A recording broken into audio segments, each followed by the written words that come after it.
Hi guys, welcome back to my channel. Today I'm going to be putting 4 drawing apps to the test and see which one is the best. Disclaimer, all the things I'm saying in this video are based on my own opinion. Maybe I'll make a part 2 of this video because I found a lot of free drawing apps that I would love to test out for you. The 4 drawing apps that I'll be testing out today are Medibang Paint, IbisPaint X, Autodesk Sketchbook, and Sketchy Sketches.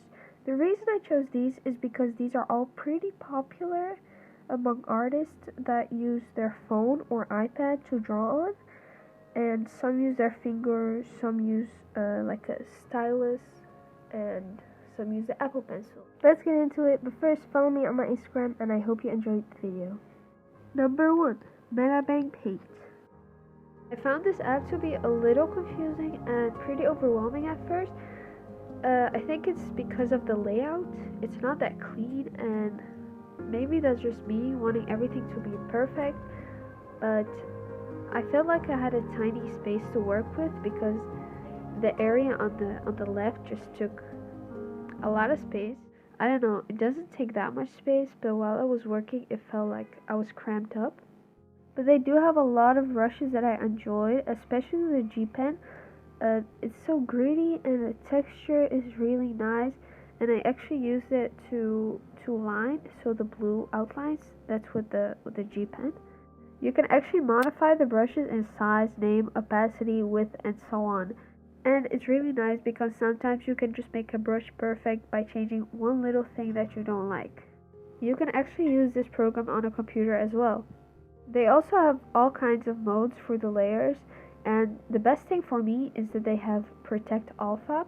You can see here that I'm trying to make like a blush effect on the cheek and the nose and the ear. It didn't work at first because I just used the fading brush, and the fading brush is not good for making a gradient. But I found out how to make it an actual good gradient. So first thing you do is you grab the fading brush and you fade around the edges.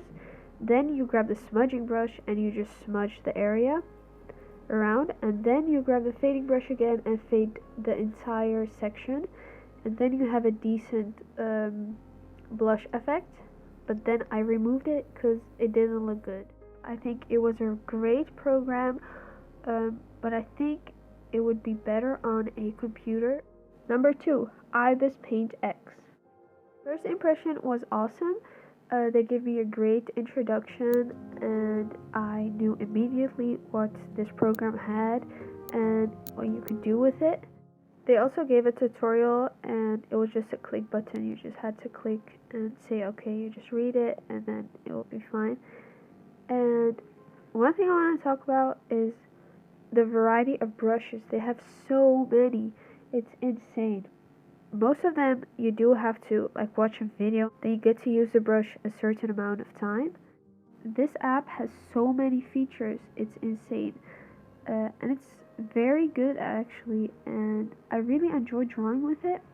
This app is I think primarily based on comics and comic artists, so the artists that make comics and draw comics for fun or for work, whatever. You can just clearly tell it has a little tool. You can click it and then you make like your own frame. I think that's what it's called. Then you can make the size of your frame. The one thing that I really liked is a text tool. It allows you to have text and actually make good comics without actually writing it with your finger or with just by yourself. It has a lot of fonts. They have the normal ones like Arial. They also have like the more suited for comic ones. So like they blend in well with the comic, and it doesn't look like a perfect font, you know. So that was it for this one. I really liked it actually. It's a very good app. It's primarily based on comic artists. And here's the finished result. I like the mushroom girl, and let's get on with the next one. Number 3, Autodesk Sketchbook. First thing they give you is a little tutorial, and it's really helpful and handy for if you don't know how to use the app and if you're a beginner. They have a lot of brushes and a lot of variety. And another thing they have that a lot of people use are blending modes. I personally don't use them because I just don't find the need to. And yeah, I just wanted to say it because a lot of people actually use them and they're quite popular, especially for the people that go for a realistic look. Then you need all kinds of modes.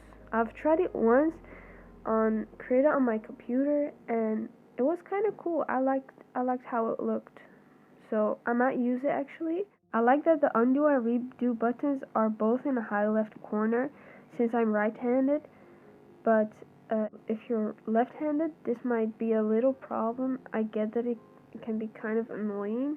This is actually my second attempt at drawing in this program because the first time I forgot to click the record button, and I just noticed that this app actually has a built-in record button. You can click it right there in the corner, in the high right corner. I'll show it now. This is my drawing, the first attempt. Number 4, Sketchy Sketches. I actually forgot to record the swatching of the tools and the sketching of this drawing, and I also forgot to click the record button on my other drawing. I'll insert a picture of the swatches and my finished drawing from the first attempt right here. It's nice that the undo button is in the high left corner since I'm right-handed, but I don't think that's really nice for the left-handed people. First thing I notice is that it looks very clean and it's not overwhelming at all. It gives you a limited but quality set of tools. And there are grainy brushes, smooth brushes, watercolor, airbrush, and many more. And I think that's really nice because you really want some variety in all the brushes, and I think they really pulled it off. This is important. People might think that this app has limited layers, but that's not true. I was looking through the layer settings and I found a button that says duplicate. I clicked it and I got a duplicate of the layer. I erased the duplicate drawing and I had a clean layer. It was so good because I was so happy, and this app is so good, and the only downside were the limited layers, but now they're not limited anymore. I found some other tricks that are really handy, but you don't see them until you really dig into the app. I would love to make a video showing you these tips and tricks. So now it's time to rate all of these. Number 1, Sketchy Sketches. It's limited, but the quality is amazing. Number 2, IbisPaint X. A lot of amazing features. 3, Autodesk Sketchbook. Easy to understand. Number 4, Medibang Paint. It's very overwhelming, but it's nice. Thanks for watching, and I hope you enjoyed the video. Like, subscribe, and comment if you want to, and follow me on my Instagram because I post a lot of drawing stuff. Thanks, and bye!